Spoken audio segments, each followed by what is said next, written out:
Hello guys, welcome back to my channel Study with Pankaj sir. Today we are going to discussing workplace harassment of employee.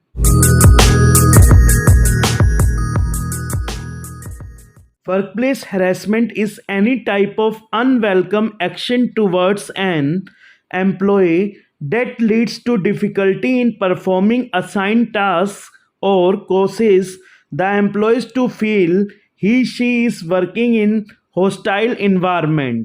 Workplace harassment of employ का मतलब ये होता है जब किसी भी organisation में एम्प्लॉय काम कर रहा है उसके साथ आप अच्छा व्यवहार ना करना, एम्प्लॉयज़ को गलत फील करवाना जिससे वो अपनी ड्यूटी ढंग से नहीं कर पा रहा है और जिस कंपनी या जिस ऑर्गेनाइजेशन में एम्प्लॉय काम कर रहा है वहाँ का इन्वायरमेंट उसके लिए अच्छा नहीं है।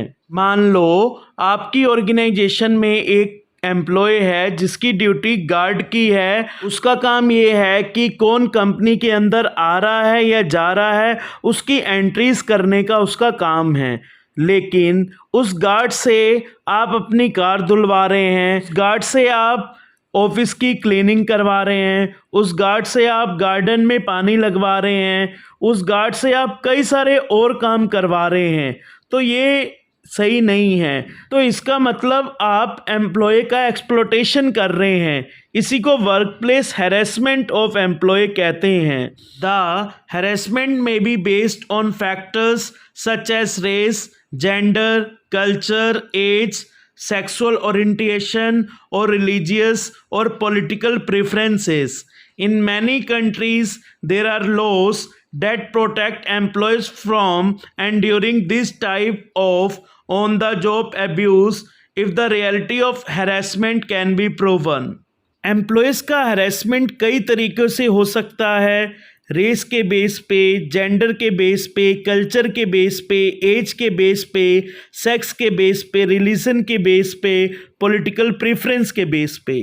काफ़ी सारी कंट्रीज़ ने एम्प्लॉयज़ को प्रोटेक्ट करने के लिए कई सारे लॉज बनाए हैं। अगर ऑन द जॉब एम्प्लॉय काम कर रहा है उसके साथ कोई भी ऑर्गेनाइजेशन हैरेसमेंट कर रही है, एम्प्लॉयज़ को ब्लैकमेल कर रही है या एम्प्लॉयज़ के साथ गलत बिहेव कर रही है या एम्प्लॉयज़ को अच्छा इन्वायरमेंट नहीं दे रही है, एम्प्लॉयज़ को सेक्स से रिलेटेड कोई प्रॉब्लम आ रही है, अगर रियलिटी में जो शोषण एम्प्लॉय के साथ किया जा रहा है वो प्रूव हो जाता है तो इसके लिए कंपनी के खिलाफ कानून जो है एक्शन ले सकता है।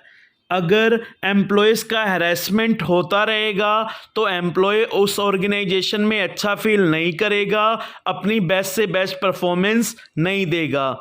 एम्प्लॉयज़ एक तरीके से कंपनी के असेट्स होते हैं। अगर कोई भी कंपनी एम्प्लॉयज़ को असेट्स नहीं मानेगी, एम्प्लॉयज़ से अच्छा बिहेव नहीं करेगी तो एम्प्लॉयज़ भी अपनी बेस्ट परफॉर्मेंस नहीं देगा। अगर एम्प्लॉयज़ अपनी बेस्ट परफॉर्मेंस नहीं देगा, कंपनी में प्रोडक्शन अच्छी तरीके से नहीं होगा तो कंपनी को भी प्रॉफिट नहीं होगा। किसी भी ऑर्गेनाइजेशन को एम्प्लॉयज़ को नौकर नहीं समझना चाहिए। हर एक ऑर्गेनाइजेशन को ये समझना चाहिए कि एम्प्लॉय हमारा एसेट्स हैं, क्योंकि बिना एम्प्लॉयज़ के कोई भी कंपनी नहीं चल सकती है। Harassment leads to feeling of exploitation.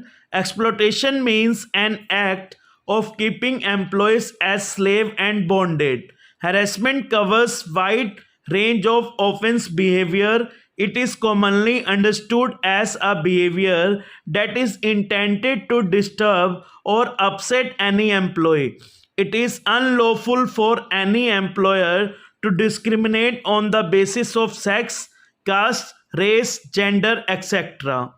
Harassment का मतलब ये होता है कि एम्प्लॉयज़ का शोषण करना।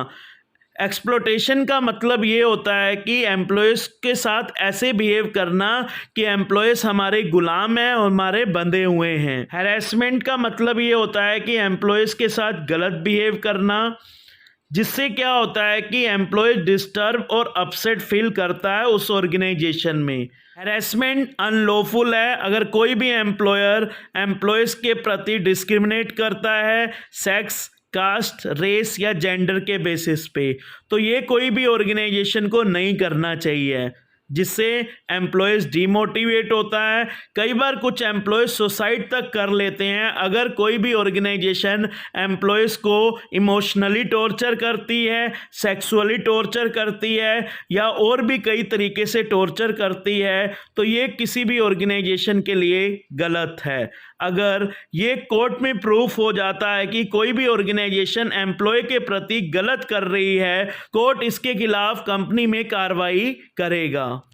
आप इस पिक्चर में देख सकते हैं कि इस पिक्चर में ये जो है एचआर हैं और यहाँ जो है इनके अंडर जो है एम्प्लॉयज़ काम कर रहे हैं। आप देख सकते हैं कि मीटिंग के टाइम पे किस तरीके से एचआर जो है एम्प्लॉयज़ पे ये लाउड स्पीकर से चिल्ला रही हैं। तो ये हैरेसमेंट ऑफ एम्प्लॉय है। एम्प्लॉय को नौकर नहीं समझना चाहिए, एम्प्लॉय को असेट समझना चाहिए, तभी एम्प्लॉय बेस्ट से बेस्ट परफॉर्मेंस ऑर्गेनाइजेशन में देता है, जिससे एम्प्लॉय का भी वेलफेयर होता है और कंपनी का भी ऑब्जेक्टिव पूरा होता है। इसी को work place harassment of employ कहते हैं। आई होप आपको ये वीडियो अच्छी लगी होगी। Please like, share and subscribe my channel and press the bell icon. Thank you.